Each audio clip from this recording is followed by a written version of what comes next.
Estamos agora para coroar esse primeiro dia do 12º EGEP, com uma palestra especial, com a presença dos professores Coyle, Cristiano Morini, Anibal, Tavares de Azevedo e o Edmundo Inácio Júnior. Tá?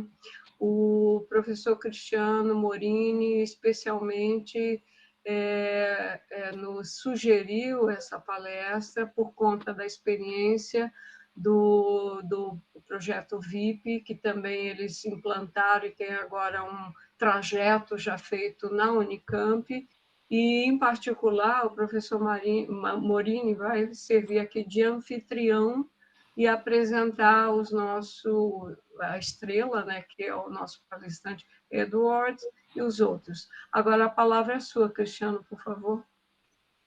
Boa tarde a todos, boa noite.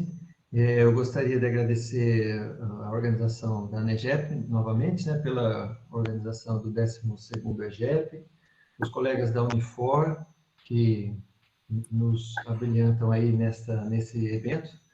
E hoje estamos aqui com um convidado da professor Edward Coyle, da Georgia Tech, de Atlanta, nos Estados Unidos. E eu vou fazer uma apresentação dele aqui a partir de agora, então eu vou mudar o interruptor para o inglês. E a ideia vou apresentá-lo, e ele tem um tempo de apresentação, que durante a apresentação, quem quiser fazer perguntas, ele pode responder, inclusive, durante a apresentação. Ele sugeriu isso para que as perguntas não se percam ao longo do tempo. Então, vocês no chat no YouTube poderão fazer a pergunta em inglês ou em português, o que preferirem, né? E aí a gente adapta para o inglês, para quem se sentir mais à vontade em fazer a pergunta em português, a gente faz aqui o trabalho da conversão para outra língua. Tudo bem? Então, eu agradeço muito aí a presença de todos e podemos... We have to start now to present Professor Ed Coyle. Ed Coyle received his bachelor degree in electrical engineering from the University of Delaware, and master and PhD degrees in electrical engineering and computer science from Princeton University in 1980 and 1982.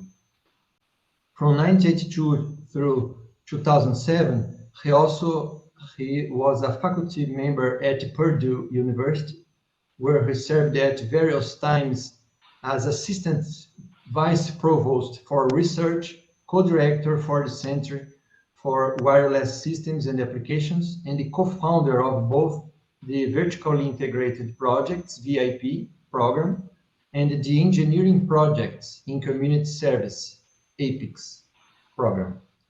During 2006 and 2007 academic year, he was the Canon Trust visiting professor at Princeton University. Dr. Coyle joined Georgia Tech in 2008, and is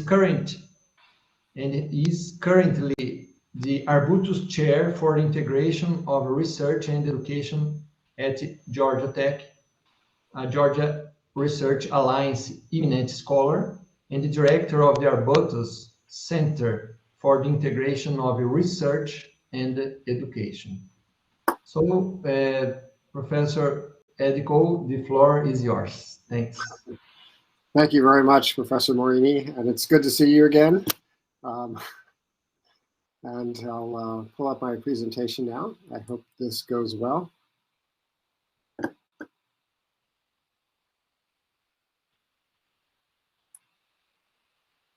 Let's see.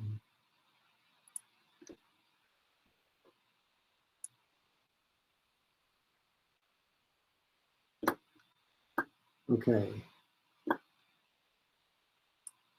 So can you see my screen now? Yes. Ah, wonderful. Okay. So I will be going through this presentation about the Vertically Integrated Projects program. And please feel free to raise your hand and ask questions. Professor Morini has kindly agreed to help translate, so you can feel free to ask your questions in Portuguese. So we get lots of questions because it's an interesting and program that has many good outcomes, and so it's good to ask questions about it. Okay, so VIP, this is our logo. It stands for Vertically Integrated Projects. And by vertical, we mean we create large teams of undergraduates and graduate students and embed them in faculty research activities. And so the latter here means they're second, third, fourth year undergraduate, graduate students, PhD students, even postdocs on each team. And so a student can stay on the team from the time they join as a sophomore until they graduate with a bachelor's degree or even with a graduate degree. And the important point is that the size and multidisciplinary nature of the teams allows them to perform functions that help faculty, students, institutions, and society. This is the group of us at Georgia Tech that run VIP here. Okay, so the first thing we'll talk about is one of the big questions in higher education is, what do people want higher education to accomplish? And so from different groups, you find different needs. And we'll see how VIP can address all of those needs. So for the education institutions themselves, like Georgia Tech, we need programs to help better educate students that are scalable, that can grow to any size, and stay affordable, and have a low cost per student. At the same time, especially here in the US and many other countries, we need better gains for underrepresented minorities, which in the United States means for African American and Hispanic students. For the needs for employers, for government, for startups, etc., they're looking for graduates who have a wide knowledge base, but also deep expertise in their field. And so these are called, at least here in the US, T-shaped students. So deep expertise and familiarity with other disciplines. They also need to have good collaboration skills and leadership skills to really make a difference in whatever projects or jobs they choose later. They need agility, adaptability, and resilience, which are often very difficult to teach in standard lecture format courses. And then finally, if we talk about professors and students themselves, what professors need is a way to, something that helps them pursue their ambitious, multidisciplinary projects that are at the heart of their research effort. And one of the ways that this can be helped is if they have access to expertise from other disciplines as well as their own. Student needs, it's the more faculty contact there is with students, the better, because faculty can really serve as examples and good mentors. They're looking for interesting projects to work on that can give them a real purpose and goal to their education, in addition to progressing through coursework. And that allows them to connect their coursework with the real world. And also, if it's done right, the students feel like they're a member of a community as opposed to just one student on a very large campus. And that feeling of belonging to a community is really important for student mental health. Now, one possible solution to this that's been used in the past is undergraduate research, and also design projects in engineering or other types of creative projects in other fields. And unfortunately, there is a problem with that. Traditional undergraduate research and other types of undergraduate projects can't be scaled in an affordable way. In typical undergraduate research, a faculty mentors a few students one-on-one, usually meet with each one once a week or once every 2 weeks. And so it's very difficult for them to find time to mentor a large number of students. And also, the students, if they're not earning credit, they need to be paid. and raising the funds to pay the students who are participating in this activity is difficult. And finally, one solution that's being tried, especially in biology and chemistry, is something called a course-based undergraduate research experience, CURE for short. And those tend to be very expensive because they're designed in more of a course-based, one semester long environment. And they tend to be very intensive in terms of the need for equipment, for lab space, and for mentoring by faculty and graduate students. So how do you solve this problem of scalability, affordability, and ease of operation? That's really what VIP does. This is something we've developed over many years with some trials and experiments. As we learn, we've adjusted the program and made it better. So what you're looking at is actually, we call it VIP 3.0. This is an example of a VIP team from Georgia Tech. It's the robotic human augmentation team, and they develop these prostheses that you see down here that are powered robotic prostheses and exoskeletons to help people with disabilities or to enhance people in the work environment. Aaron Young is the mechanical engineering professor who's the researcher who leads the team. And this is about 1/3 of the students who are on his team. His team typically has 50 to 60 students.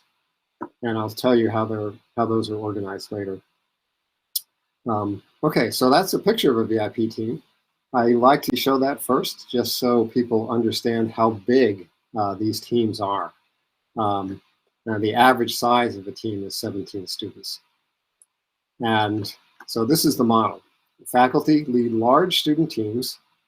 So the teams are actually embedded in, if you're a professor somewhere, your team would be embedded in your research and they'd be working with you and your graduate students. And the key is that the teams exist and function for many years. In fact, for those of you who are in the business school, a VIP team actually looks like a small company. The students can be on the team for many years. They start out as essentially a new employee. They progress through being an expert in some area to being leaders of the team. And they're generally 10 to 20 or more students per team. Again, they're vertically integrated from second year up through PhD students. And this is a photo of my team from about 8 years ago. And this is 2 of my PhD students on the right, and all the rest are undergraduates that have been on the team for anywhere from 1 semester to 4 years. This is a curricular activity. The students earn academic credit for it, 1 or 2 credits each semester. And here at Georgia Tech, a standard course would be 3 credits per semester. So it's about half a course a semester in terms of the time commitment from the students. And they all receive letter grades, and we'll discuss later how to actually assign those grades. And the credits they earn count towards their degrees. So it's a very meaningful experience that does count towards graduation. And the key that really makes it work for both the students and for the faculty is the students return for multiple semesters. So a student can earn credit each semester for up to 4 or 5 semesters, and their job changes, and what they do on the team changes from semester to semester. The returning students, for example, mentor the new students. Returning students also take on more responsibility each semester, and finally they end up helping to manage and lead the team. So that's the basic operation. Those are the basic principles of VIP. Big, multidisciplinary teams, with each student earning academic credit and being graded each semester for at least 2 years. And what I'll do now is I'll show you some examples of some VIP teams. These are the list of VIP teams here at Georgia Tech. You can find this, it's just vip.gatech.edu, gatech.edu. And we have 84 teams this semester, and 1,500 students enrolled last semester. So, and at this point, about 30% of all students who graduate from Georgia Tech have been on a VIP team. We put our new teams at the top, everything from printing on the nanoscale, 3D printing on the nanoscale, and accessibility of campus, a drop tower challenge for a special NASA project, sustainable mega regions. This is a semiconductor materials team, driving simulators, agile communication architectures.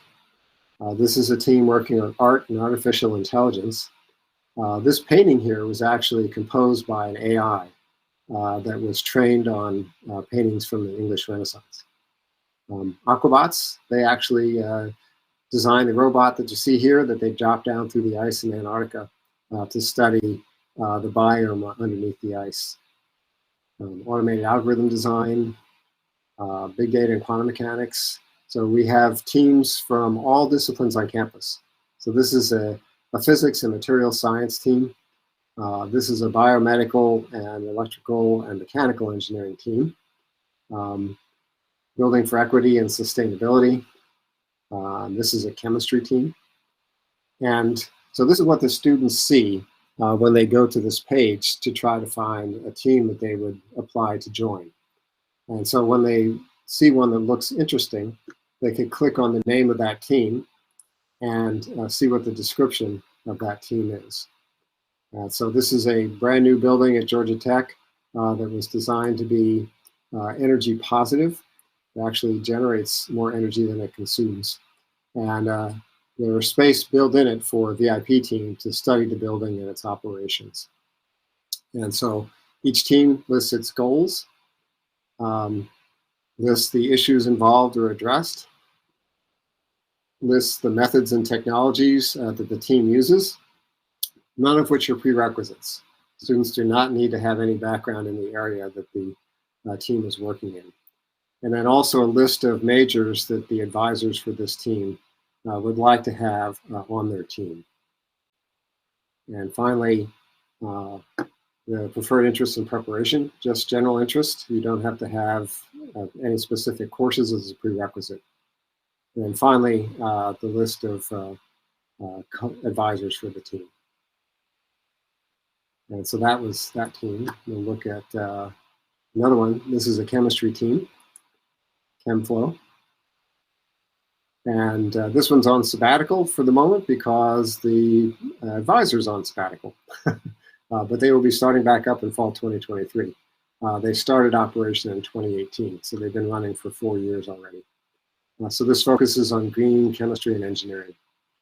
And they've actually filed several patents. And if I understand correctly, I think they're trying to spin off a company. And so, again, same format, methods and technologies, majors of interest, preferred preparation and background, and who the advisors are. So that's, in general, how we advertise our teams to students and also to companies. Companies that are looking to hire students like to browse our list of projects, because if they find a project that's in their area, say a biomedical company looking at how brain trauma assessment, then they know that all the students who joined that team are interested in that area. So it's a great recruiting opportunity for the company. And let's see some other interesting ones. This is actually a philosophy team that studies how people argue with each other on the internet. Robotics and art combined in this team. This is a team that is a combination of physics and biology. So you see it does span all of campus, French arts and media.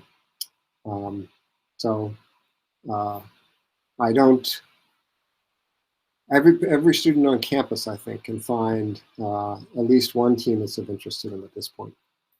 And just to show you that it's not limited to Georgia Tech, this is the list of teams at New York University. They display them a little differently, but are pretty much the same way we do at Georgia Tech. You know, just a general icon and short description of the team, And then when you click on this, you can find out more details. But again, they cover almost every discipline you can think of. And some are sponsored, have research support from industry or from government projects. Others are there just to explore. It's a nice way to explore new topics if you don't have research support. And then, let's see, this is a team. These are teams from University of New South Wales in Australia. So you can see the wide variety of topics that are covered. Okay, so if we go back to the presentation, I hope you have, if you have any questions about what projects are like and what the teams are like, this would be a good time to ask your question. So does anybody have a question? Yes, Professor. Let me see here. There is a question here regarding how can you see the implementation of the VIP model, considering the some bottlenecks, institutional bottlenecks, and legal frameworks in the universities? Yes. Well, that's why it can take a little bit of time to implement this. You're seeing many years of work that have gone into this model. But there are now 44 universities that have implemented the model. So when the new universities want to start up, they have many examples to point to, because I think what administrators tend to be most afraid of is doing something that might not work. And so this has been a proven model that works really well. And I'll show you some of the additional benefits that come from this program that no other program provides. And then finally, I'll kind of skip to the end here. This is one of my favorite new slides. So one of the biggest questions is, how do you make space in the curriculum for something like VIP? Since the students are earning academic credit and the counselors a degree, then it is true that they're not taking other courses.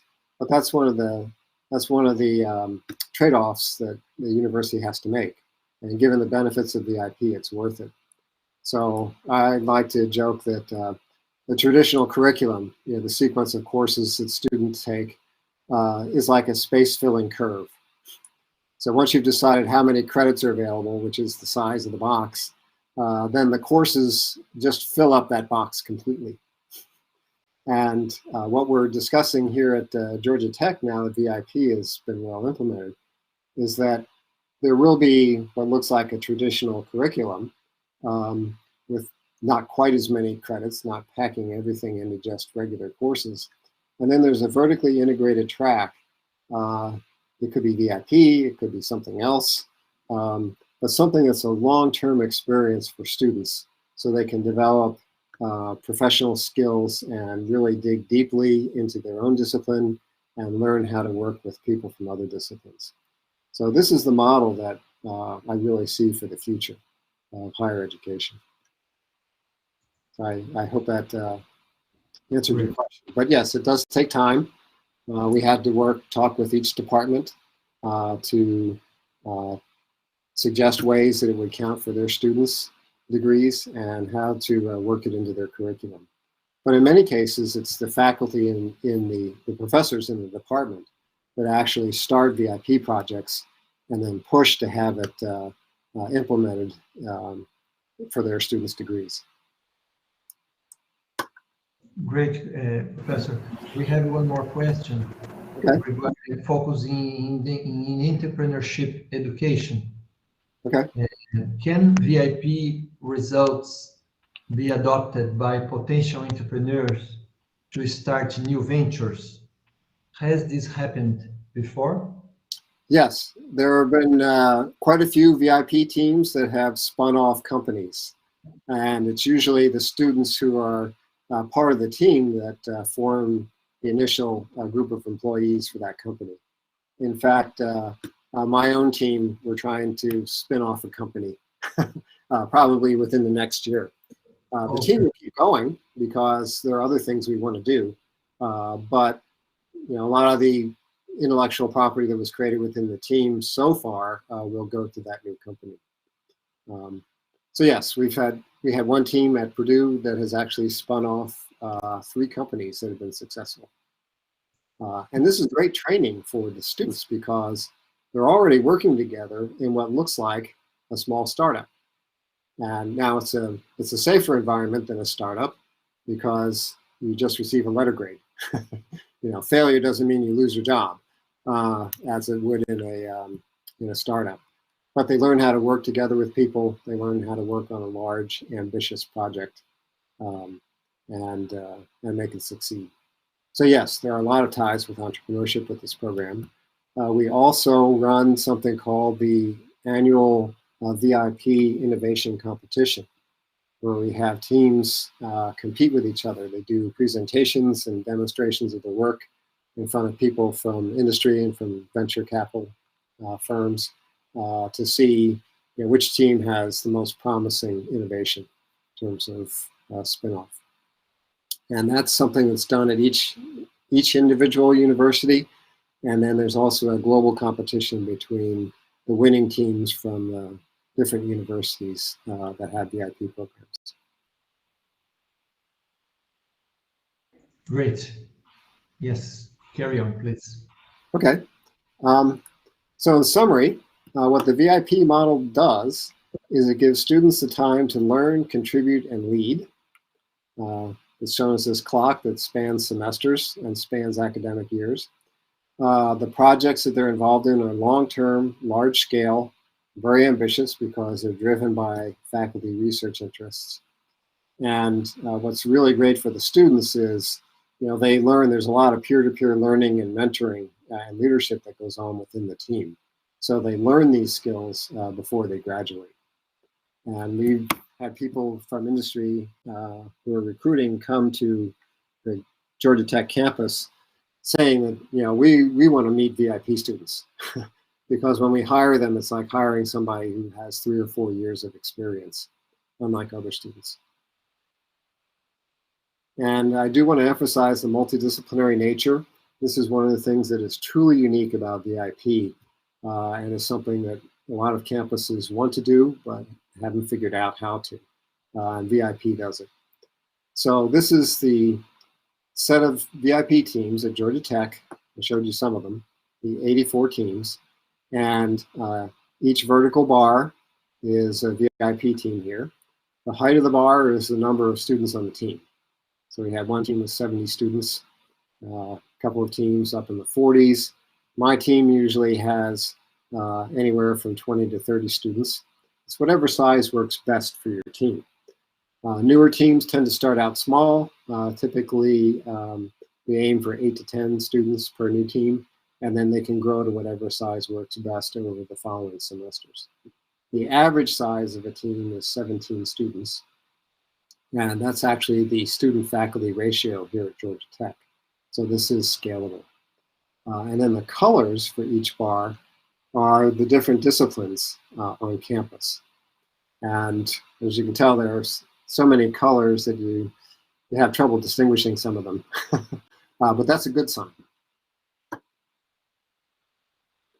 And in terms of size, I hinted at this just a second ago. I started this program back when I was at Purdue back in 2001. I moved to Georgia Tech in 2008. We enrolled our first started our first VIP teams in 2009. And we spent some time developing some software tools to help it scale up. And we're willing to share those with anybody who's interested. And then this is the enrollment growth of the program. So this past semester, we had 1,500 students actually enrolled earning credit. We had a little bit of a blip in the wrong direction when COVID hit, because there were some teams that had to shut down. Specifically, some of the science teams, like chemistry teams, that needed a wet lab, and there just wasn't space for them to work safely. So those teams went dormant. But the good thing is they came right back, and now we're back growing again.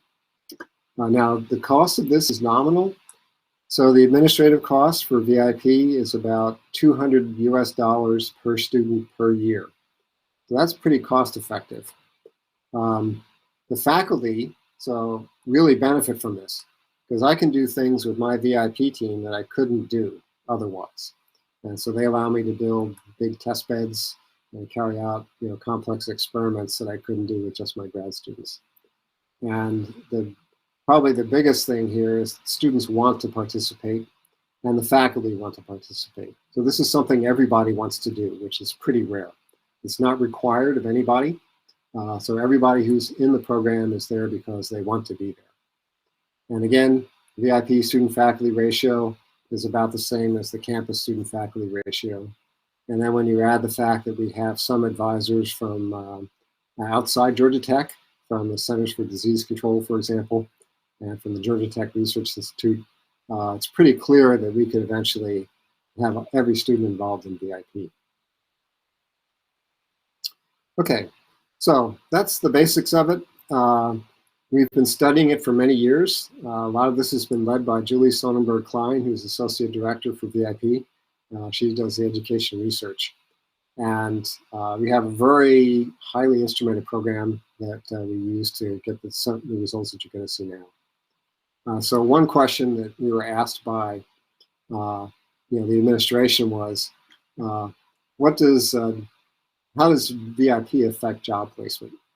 So if we just look overall at students who haven't been in VIP, that's the blue, versus students who have been in VIP, then almost 79% of students who've been in VIP have a job, before they graduate, compared to 72% of non-VIP students. And then if we compare that to co-op, you get a little bit of an increase with co-op. You get a big increase for students who don't do co-op. So VIP has a net positive thing for students to participate in. One of the more interesting results that that Julie just found is if we look at job placement prior to graduation by various student populations. So this would be underrepresented minorities, Asian students, and white students, which are 3 categories of interest here at Georgia Tech. But I'm sure they will work for other student populations at other universities. And so this is their job placement prior to graduation.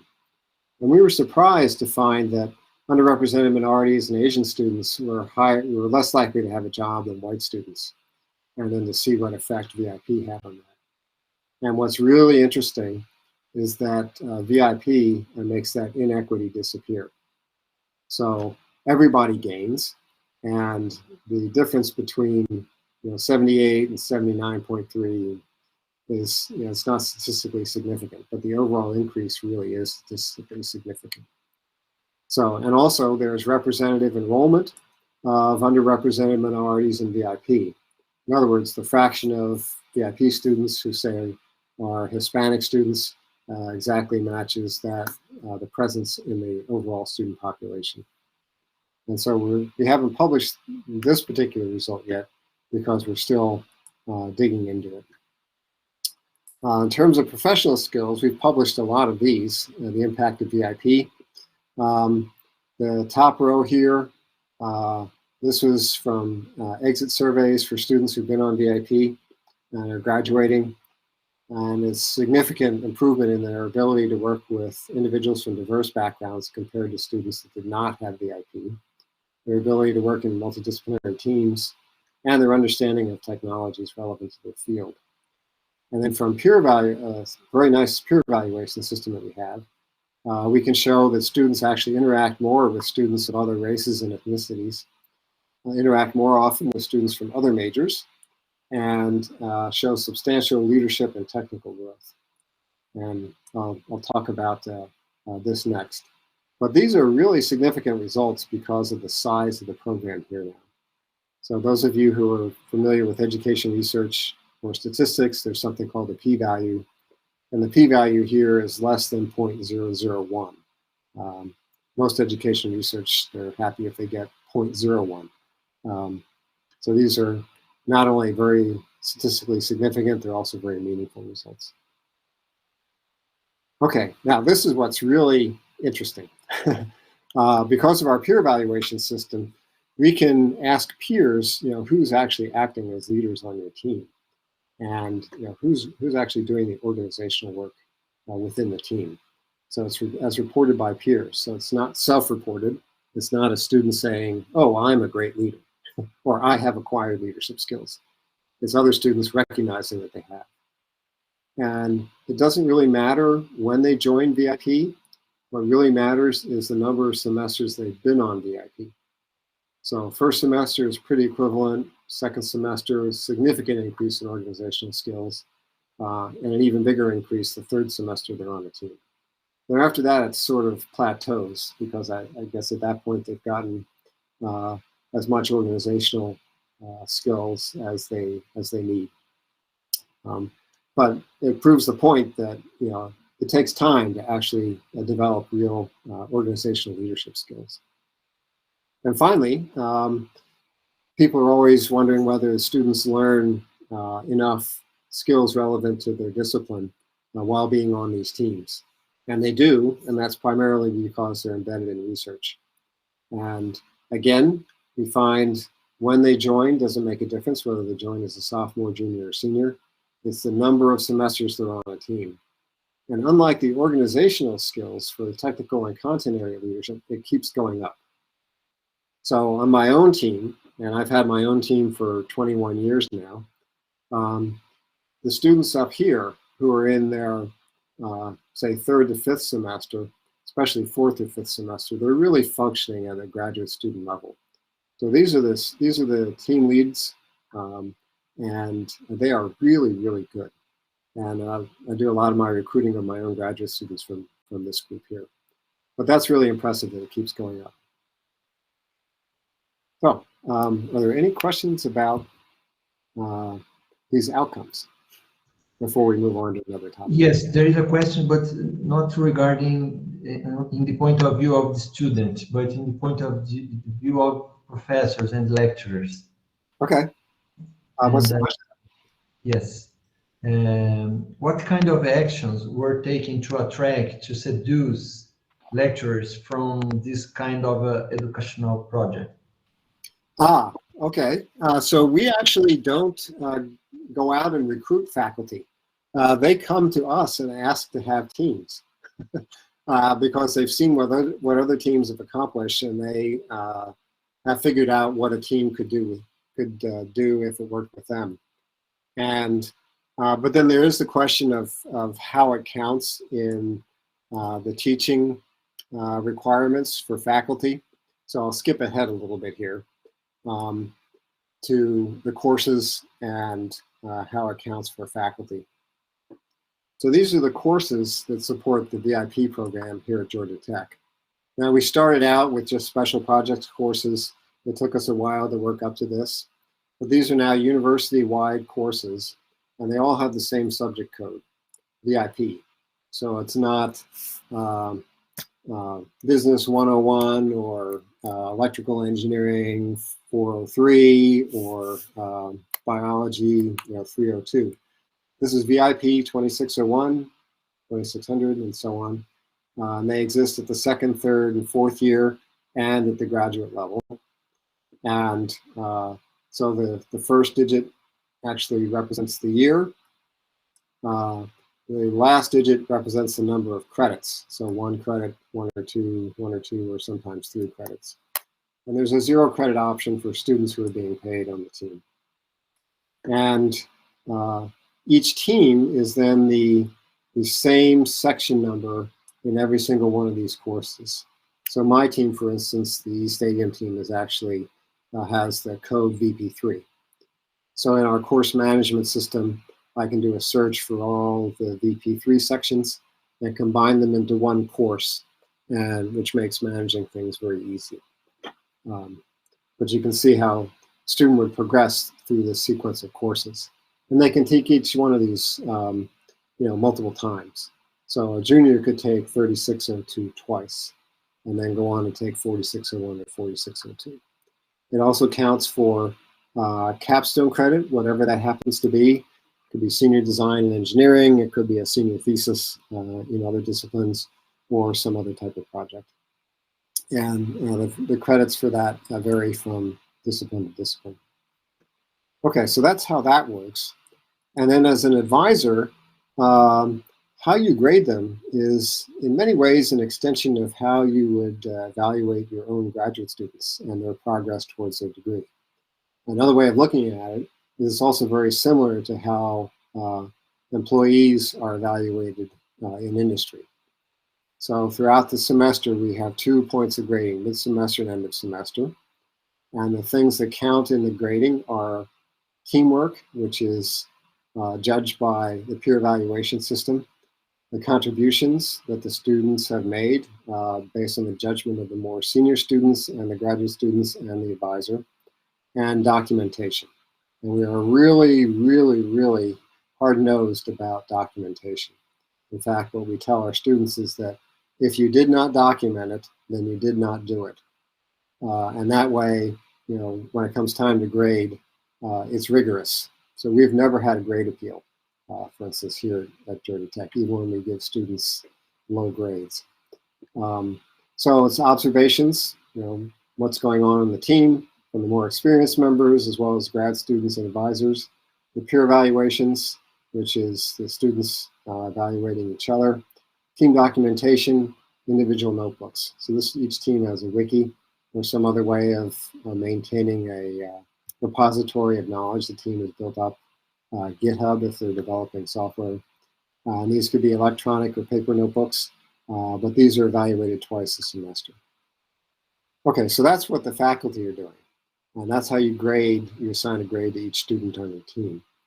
Now, in terms of how it counts for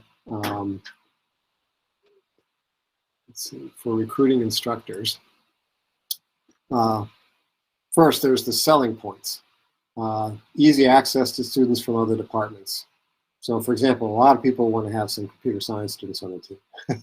Or if it's a physics project, they want to have mechanical engineers and electrical engineers as well as physics students. It all depends on the team. It enables larger scale, longer term projects that benefit your research. And it's also low risk in trying new ideas because the students are free.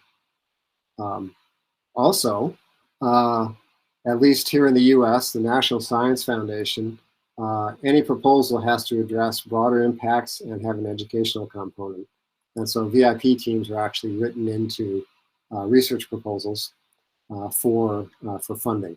And this is also happening with industry now and big workforce development efforts. So what an advisor needs to do is to work with us to come up with that team information sheet. Project has to last at least 3 years. In fact, most of them last for many years. As I mentioned before, my team is 20 years old. And for instructors and for the VIP director, we've seen 3 models, even here at Georgia Tech. The most basic model says 1 course per academic year for the first 2 years.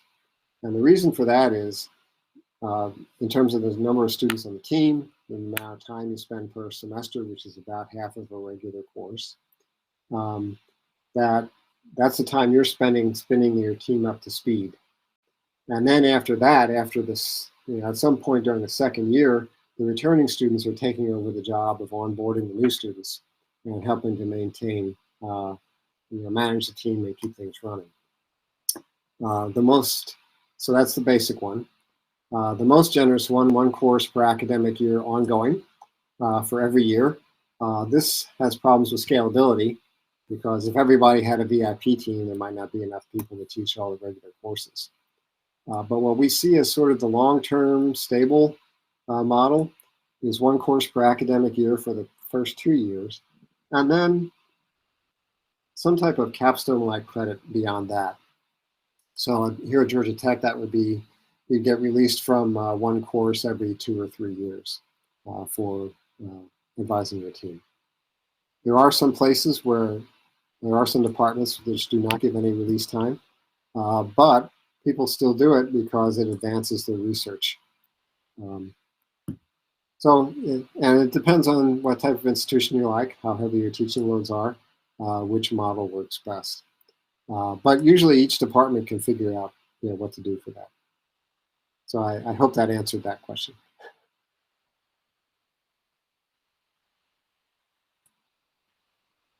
So any other questions? Yes, not yet. Okay. So we've talked about the outcomes, how faculty get involved and why they stay involved. So what's involved in establishing a VIP program if you don't already have one? And by the way, this is a team at the University of Pretoria in South Africa. Aircraft for rhino environmental defense, for surveying wildlife areas and detecting poachers. And it's the key elements of VIP that we look for. So the projects are embedded in faculty members' research, and we actually broaden that. So it could be a creative activity if it's in the arts. It could be design if it's in industrial design. And in general, we just call it exploration. So if you're exploring something as a faculty member, you can have a team that explores with you. Well, the projects are long-term and large-scale, continuing for many years, even decades. So we're not talking about the standard, one semester, even one academic year project. You need to be thinking about what you want to do with your team for a decade. And so your research evolves, what your team does evolves. And so your project description on the web actually evolves over time too.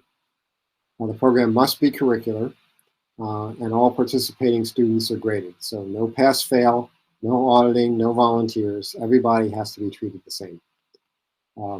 Students participate and earn credits towards their degrees for at least 2 years. Learning outcomes focus on both disciplinary and professional skills. Multidisciplinary teams, that's one of the real payoffs for faculty. So those are encouraged, but they're not required, because we do have, I think, one team that's just single discipline. It's nice to have classroom space that's suitable for team meetings. So the usual lecture type space does not work. Conference spaces might work, other meeting spaces. So we always ask that each program identify spaces that they can use. And then faculty student participation is based on mutual interest. They choose to work together, which is why each team is really a really very nice, vibrant community that everybody is participating in. And this really helps students. I think we're starting a study on persistence of students in VIP to graduation versus non-VIP students. Okay, so any questions about the basics of VIP?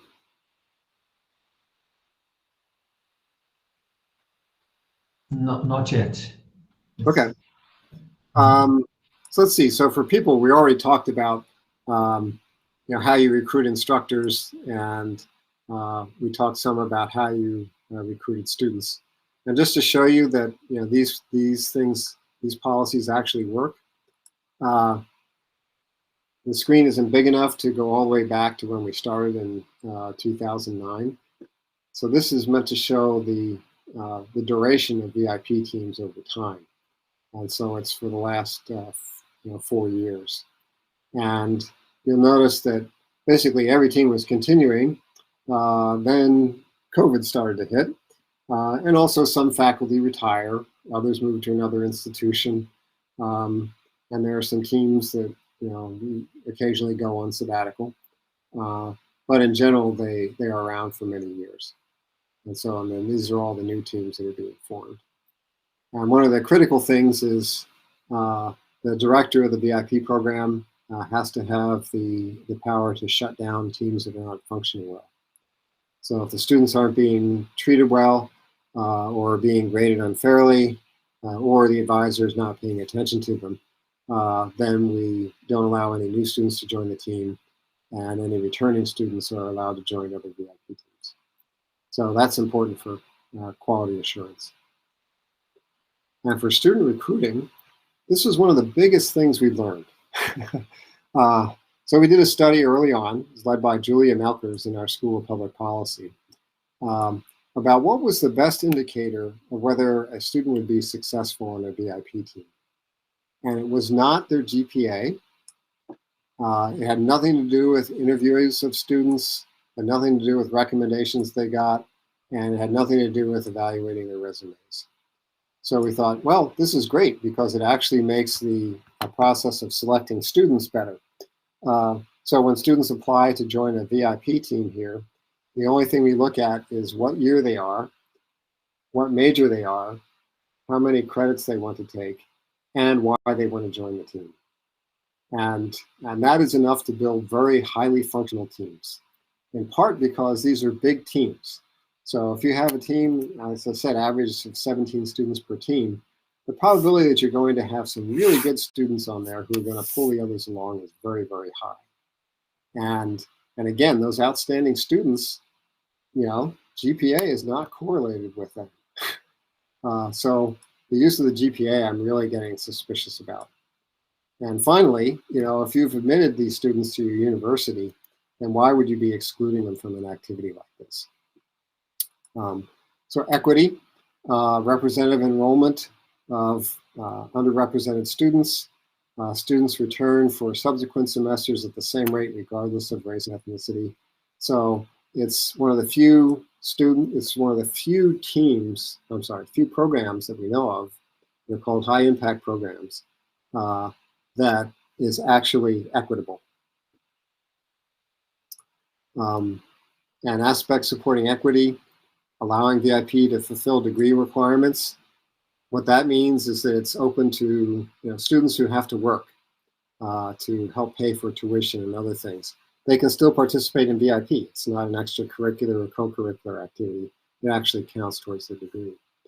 The online team listings make it easy for them to browse teams and to figure out which ones they want. They can apply without talking to anybody. And the applications are processed on a approximately rolling first come, first serve basis, with returning students guaranteed that they can get back on the team, and then new students selected based on their major, their year, and why they want to be on the team. Because you want to have a balance. You don't want too many seniors or too many sophomores. You don't want, if you really need 3 disciplines on the team, you don't want to admit only people from one discipline. And so it's a low stress application. And we do proactive recruiting. We let students know when recruiting is up and running. We have poster sessions where students on existing teams, can answer questions about what their team does for anybody who's interested. And this all seems to work really well. We've never had trouble filling teams. So any questions about this? This is usually the one that's hardest for professors to get used to. Because they think, oh, well, unless I get a 4 student, a perfect student, and it's not going to be a good experience for me. And the size of the teams guarantees that it will be. No question, but people are enjoying this project, this program. Oh, great. Like a good idea to work with interdisciplinary problems. Mm-hmm. So, and actually, okay, well, we'll talk about companies a little while later when we talk about internships and things. So let's see, we already talked about this and this. Navigating enrollment. Oh, so I was sort of mentioning recruiting.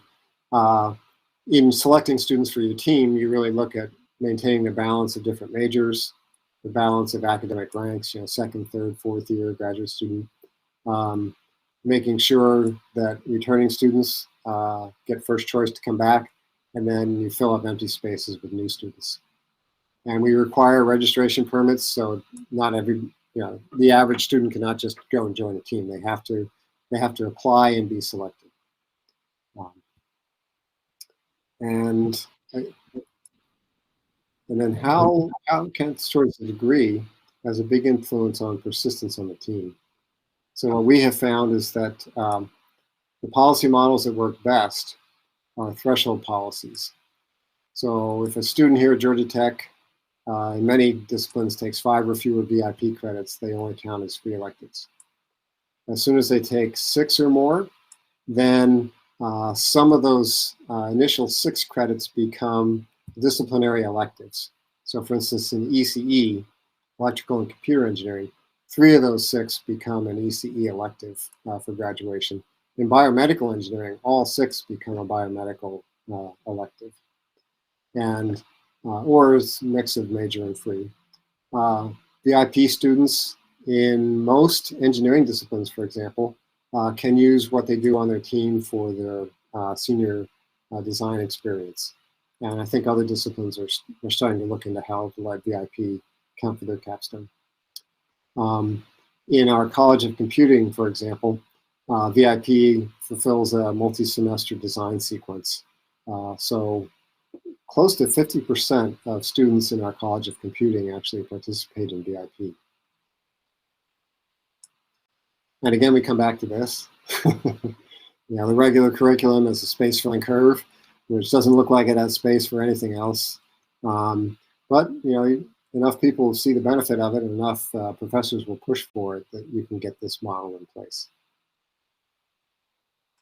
Now, one of the things that really helps if you're starting a new VIP site is you're not alone. So we all work together. These are the locations of VIP programs around the world. There are a total of 43, 26 in the US and the rest elsewhere. And there are new ones coming on board all the time. In fact, we have about 15 universities that are in the process of starting VIP. And of course, this is UNICAMP here. It's hard to tell from this diagram, but there are actually 2 sites in Chile. So we have at least, and this is Hawaii, it's not just a ship out in the middle of the ocean. And so we have at least 1 VIP site on every continent except Antarctica. And if you want to see the actual list, that's the list of universities by continent. And so it's been interesting to see how VIP adapts, to the EU style of education versus Asian style versus South Africa and Australia. It's been really neat to see how VIP is flexible enough that it works in all these environments. And another important question, especially for administrators, is, well, what about accreditation? And I can talk to that for ABET, which is the accreditation body for engineering and technology here in the US and in a lot of other countries. VIP was actually given an innovation award by ABET in 2019 because it was the first program they'd seen anywhere that could actually teach leadership skills, provably teach leadership skills, and also have students involved in long-term multidisciplinary teams. And so since that time, the ABET visiting committees to Howard and NYU have gone through ABET accreditation visits, and what you're seeing are the comments from the visitors, from the ABET committees that visited them. And so this is really pretty amazing. For instance, for the New York University, the ABET, chair of the ABET committee announced that the #1 institutional strength for NYU was basically the VIP program. So accreditation, this helps with accreditation. So that's one way you can sell it to the administration. We also get together once a year, COVID willing, to exchange ideas between VIP programs from around the world and to plan research that we do together. And you'll notice this is Professor Morini here. And this is one of my star students from my team. He's from Brazil, Pedro Pinto. And he was both an undergraduate and a graduate student on my team. So, and these are a lot of fun, these meetings. And we just had another one in person. We had a 2-year hiatus due to COVID, but we're back to in-person meetings. And so having a community to talk with and to ask questions to really helps a lot. Okay, now let's talk about some other aspects of VIP. Most of our teams have partners, and those are either people from industry who are funding some of what the team is doing, or they might be nonprofits in the local community, like our Centers for Disease Control, or many different types of partners. Let's just put it that way.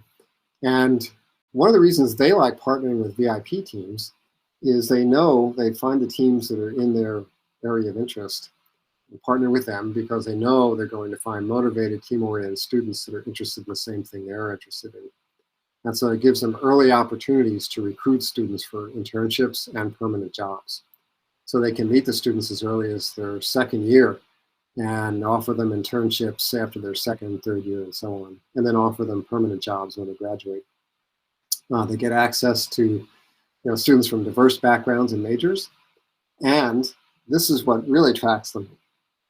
They know that they've dug very deeply into some topic, and they know how to work in a team and to get stuff done. So we have more and more recruiters coming to campus looking for VIP teams. And so we've created a special program for companies to partner with VIP teams. They usually start out with the simplest one, which is they can support student activities in the team. And this is usually buying equipment, software, some money for the team to go out to dinner to get to know each other each semester, things like that.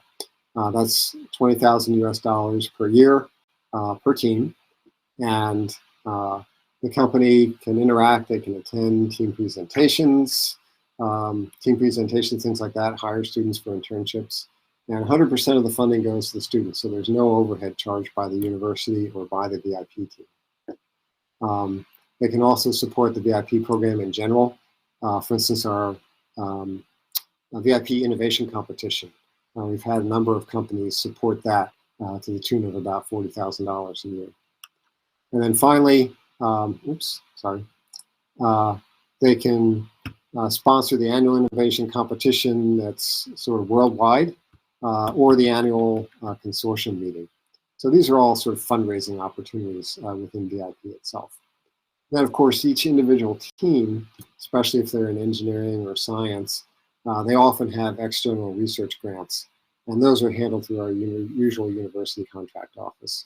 But they often have items in their budget for their VIP team. So, in terms of questions, are there other questions? Here's another VIP team, Quantum Integrated Photonics. And these yes, there is a recurrent question regarding the implementation of the VIP program and the regulation and the legal barriers and as well cultural barriers regarding the traditional type of education. Yes. So there are some faculty who I think will never volunteer, will never ask to have a VIP team. And the last thing you want to do is require that they have a VIP team, because they're going to do a poor job of advising the team. But what we've seen is, as people who are initially skeptics, who would say, oh, I don't see what a VIP team could do for me, they'll look and see what some other VIP teams are doing and suddenly realize how a team could help them. So for example, here in my own department, there was one faculty member who said, well, I only do theoretical work, and it's very mathematical. It's far beyond what the undergraduates could do. But then he saw what some other teams were doing and also got interested in one of the DoD competitions for agile communications. And in order to actually build a system to do that, he needed a VIP team.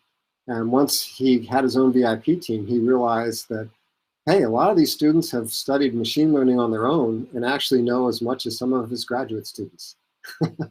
So there are people all the time who are initially skeptical. But you just wait for them to decide how they could use a team. Like I said, we never force anybody to have a VIP team.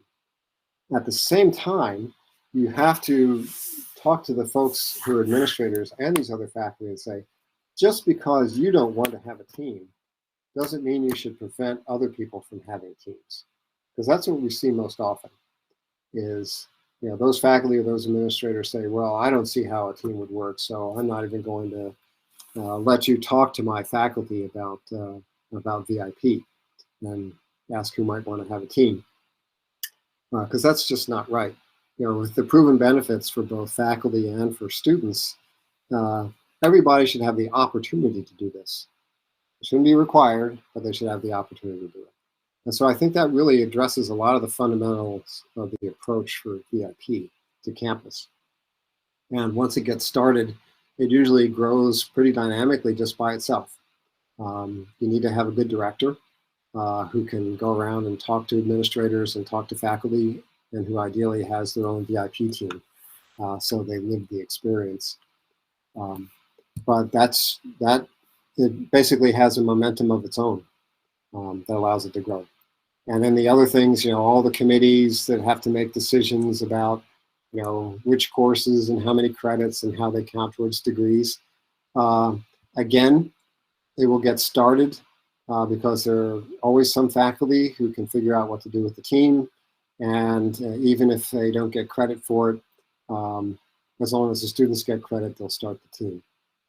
And then eventually they become advocates within that department for setting things up the right way. So it's a very entrepreneurial program in that sense. Yes, of course, yes, in fact.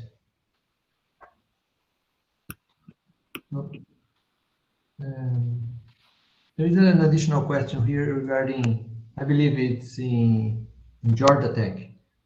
If there is at this moment, if there is a team dedicated to interact to fundraising for the VIP program.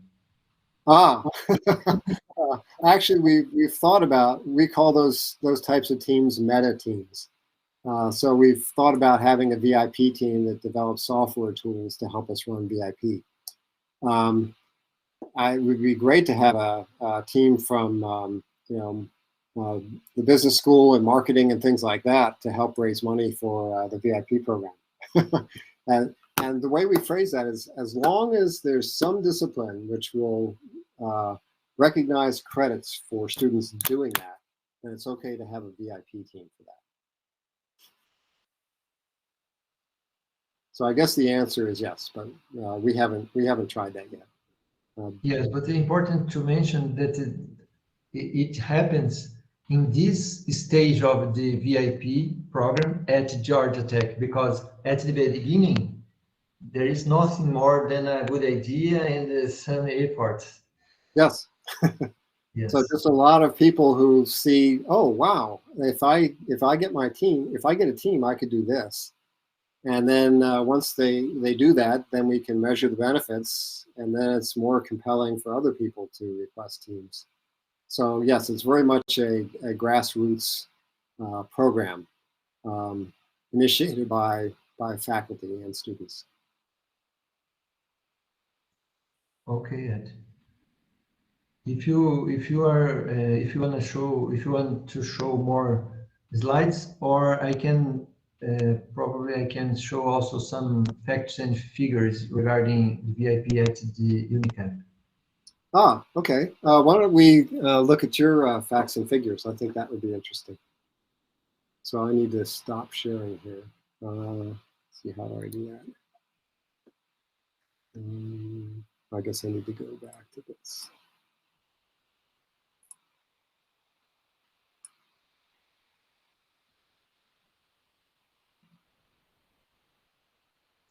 Okay, Ed, thank you. Thank you for your brilliant presentation. And we will come back to the chat box in a while. And can you see my screen? Yes. Yeah. Okay. The presentation is in Portuguese. I will be, but I will continue talking in English. I believe we can reach a wider audience if I show some facts and numbers in Portuguese. We are at the Applied Science Faculty at the UNICAMP. We call the acronym is FCA. We start this project at the UNICAMP in 2020. At the exact time of the COVID, and we moved to online teaching as we have started. And we started with the two more professors, Professor Edmundo and Professor Azevedo, Anibal, Azevedo, and Professor Edmundo. They are also here. They can also make some comments. And we started with one team, 3 professors, and in 2 years, 4 semesters, we got 84 students from undergrad and graduation students. And we have here 85 students in the total.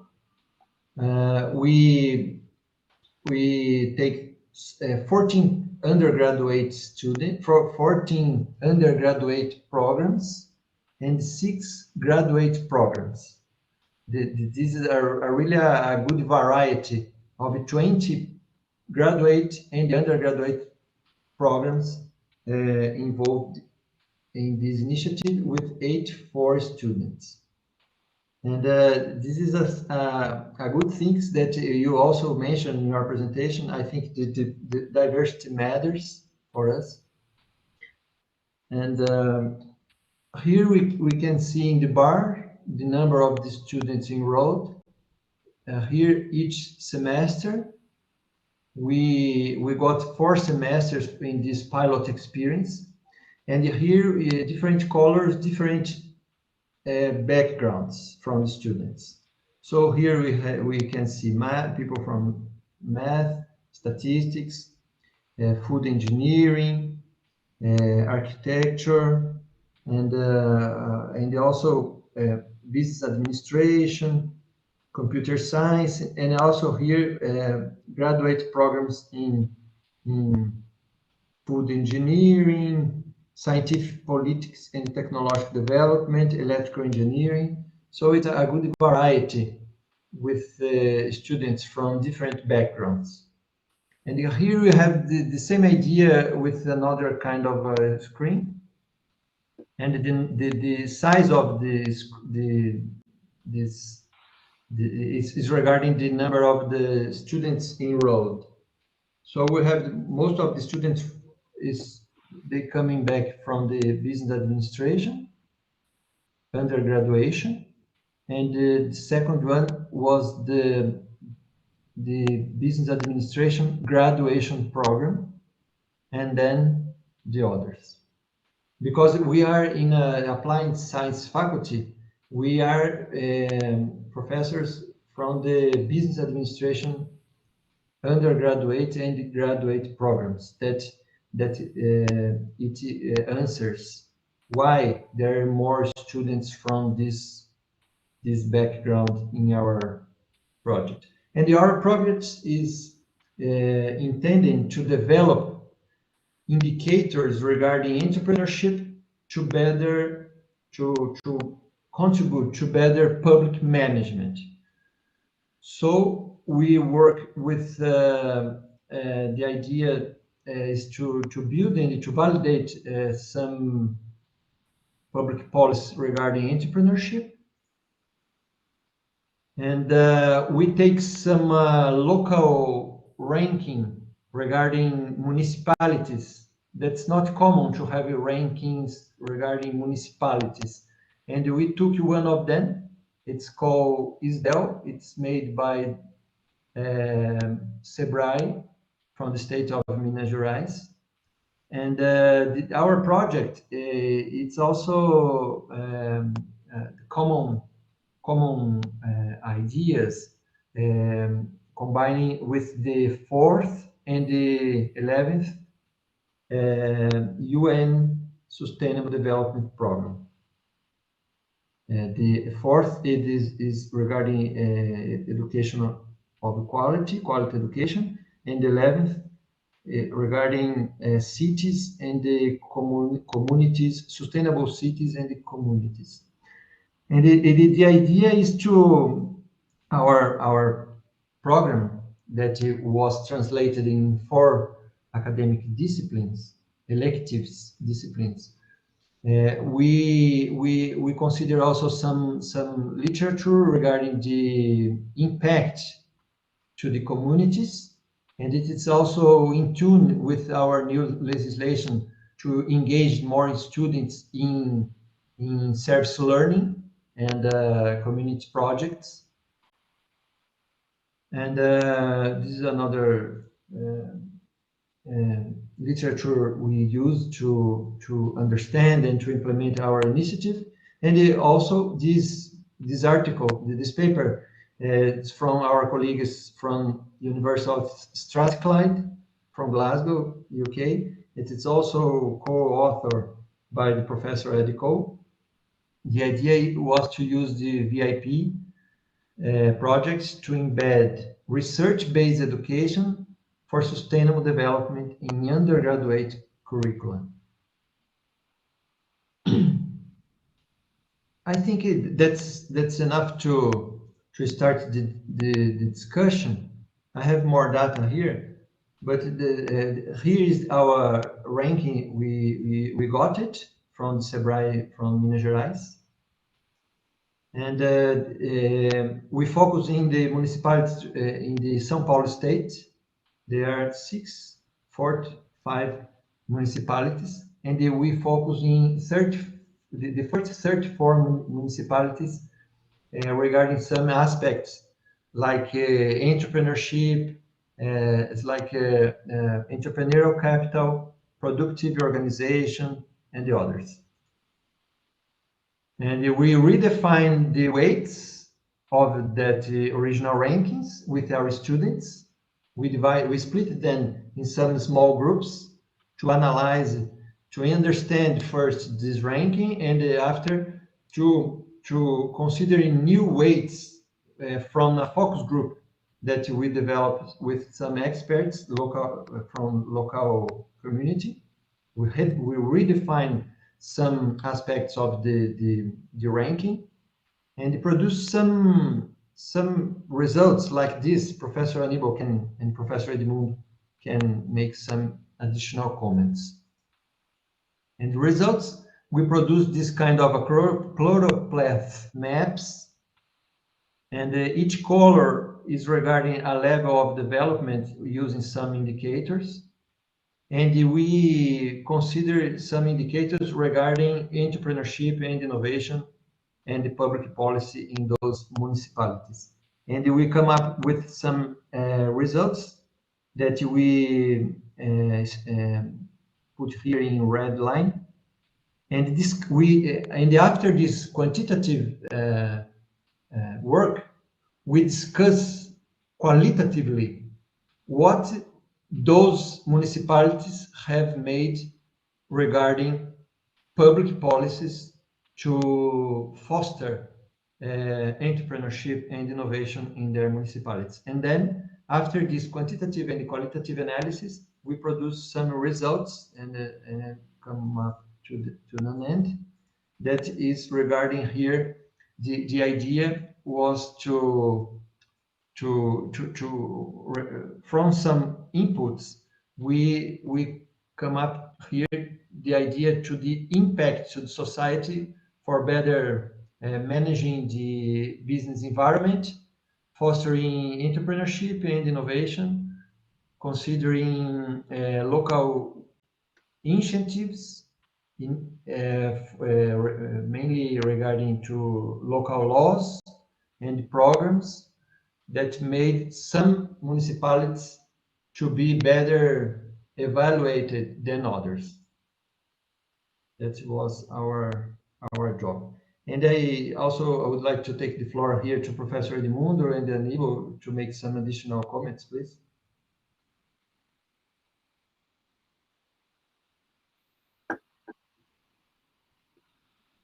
Edmundo, Anibal, do you want to say some words?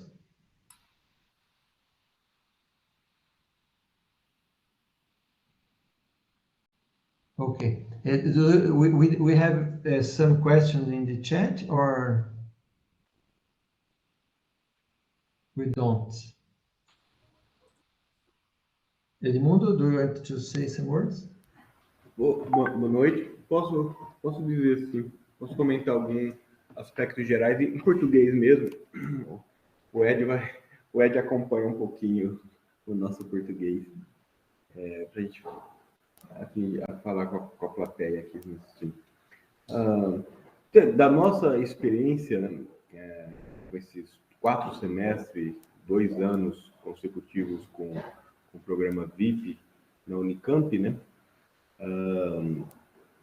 Acho que três cuidados a gente precisa ter no início da implementação desse projeto, para atender, tendo essa visão de modelagem de negócios, né, que a gente ensinou para os alunos, para que 3 importantes anseios, né, sejam contemplados, né, formalmente na estrutura da universidade, né?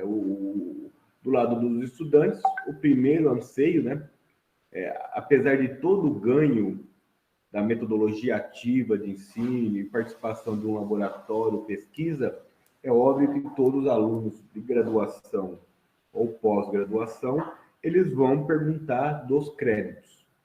Então, quando a gente for implementar, ou vocês forem pensar em implementar nas suas universidades, FATECs, ou institutos, né, tem que ter o apoio da alta administração. No nosso caso, nós temos, né, uma chama DAC, né, a Diretoria de Assuntos Acadêmicos, para que a gente possa criar realmente no rol de disciplinas eletivas de um curso, né, uma disciplina que possa gerar créditos, né, e que depois possa ser convalidado esses créditos na grade curricular de qualquer curso, né, porque, não sei se ficou claro, se eu perdi na fala do Morini, nós recebemos, né, alunos não só do nosso campus da cidade de Limeira, a gente acabou recebendo alunos dos 3 campos da Unicamp, lá da Faculdade de Odontologia de Piracicaba e principalmente do campus também de Barão Geraldo,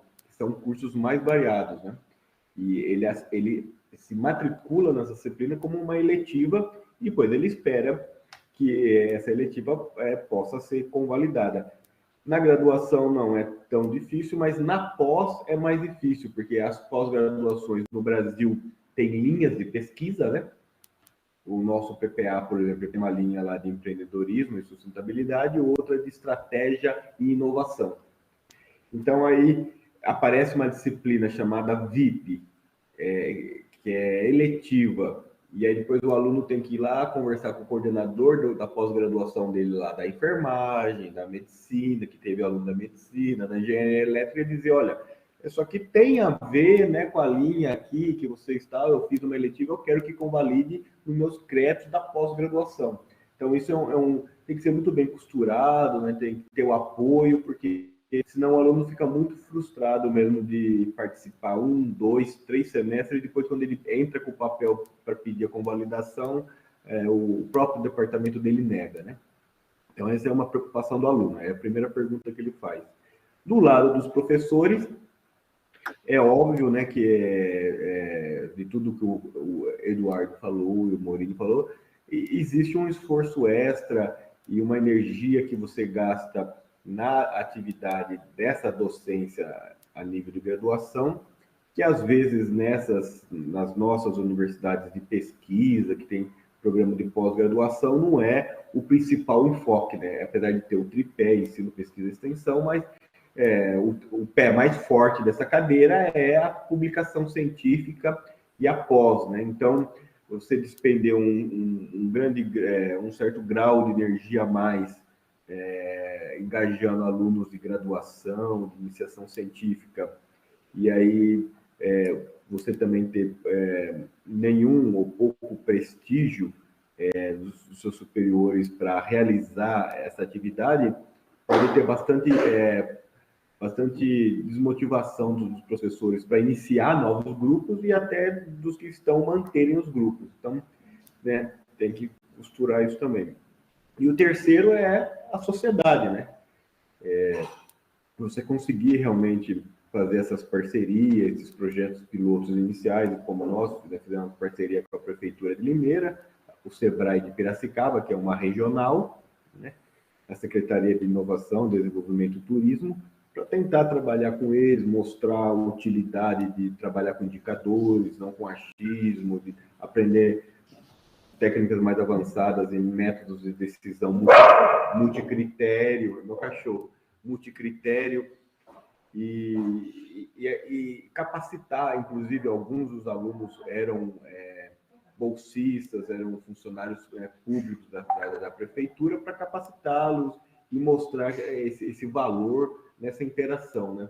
Então, essas três grandes clientes, né, necessitam enxergar, né, essas três grandes desejos a serem atendidos, que aí aumenta a chance de sucesso do programa, né? E nem sempre é fácil a gente conseguir essas três coisas simultaneamente, né? Às vezes uma vem antes da outra. Eu tenho um pouco a dizer sobre essa experiência. Obrigado, Morini. Obrigado, Ed. Muito bom.